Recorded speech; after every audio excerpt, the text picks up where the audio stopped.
শিক্ষা ভালো, জাতি ভালো। শিক্ষা খারাপ, জাতি খারাপ। শিক্ষা জাতির মেরুদণ্ড, শিক্ষা জাতির মৃত্যুদণ্ড। শিক্ষা ভালো হইলে আবু বকর হয়, ওমর হয়, ওসমান হয়, আলী হয়।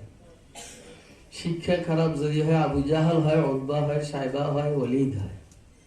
শিক্ষা ভালো হইলে আহমদ শফি হয়, মহিবুল্লাহ বাবু নগরী হয়, শাইখুল হাদিস আল্লামা আজিজুল হয়। শিক্ষা খারাপ হইলে তাসলিমা নাসরিন হয়, হায়দার হয়, তারপরে আর কি শাহরিয়ার কবির। আমি এটা বুঝি। এখন আমরা কি দেশে শাহরিয়ার কবির চাই না আহমদ শফি চাই? আহমদ শফি চাইলে শিক্ষানীতি পরিবর্তন করতে হবে। আর যদি টাউটার বাটফার চাই তাহলে যেভাবে শিক্ষানীতি আছে এভাবে থাকো। যদি টাউটার বাটফার চাই, চোরার ডাকায়তার লম্পট চাই, তাহলে শিক্ষানীতি যেভাবে আছে এভাবে থাকো। আর যদি দুর্নীতি মুক্ত একটা সমাজ চাই, তাহলে শিক্ষানীতি ইসলামী শিক্ষানীতি হইতে হবে। এরপরে দিয়ে একটা শের শুনাম, আমি খেয়াল করছি। দুইটা শের না করলে আমার হইব না। গুলস্তার মধ্যে বলছে, গেলে খুশবু এদর হাম্মাম রোজে রসিদ আজ দস্ত মাহবুব এ বদস্তা। এরকম 4টা আছে।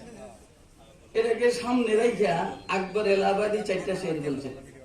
একে জি ইলমে দর স্কুলে রোজে ফাতাদ আজ জানেবে পাবলিক বদস্তাম। কয়েকদিন স্কুলের মধ্যে আমি গেলাম, একজন শিক্ষিত মানুষ পেলাম, আমার কাছে আসলো। বদর বলতাম কে কুফরে ইয়া বালায়ে কে পেশে ইতিকাদাতে তু পাস্তাম। আমি তারা বললাম, কিরে তুই কি কাফের না বাটফার? তুই এরকম কে? তুই স্কুলে পড়ে এরকম হুসকা কে পেশে ইতিকাদাতে তু পাস্তাম। তোর বিশ্বাস ইতিকাদ আল্লাহকে নিয়ে, রাসূলকে নিয়ে এত খারাপ কেন? সে আমারে বলল, বগুফতা মুসলিমে মাকবুলে বুদাম। আসলে আমি মুসলমানের ঘরের সন্তান, এটা ভালো মুসলমান ছিলাম। বলে এক বা মুলহিদ নাশিস্তাম, ইসুদি নাস্তিকের সাথে ছিলাম, এর কাছে পড়ছি। এলো আমার সমস্যাটা।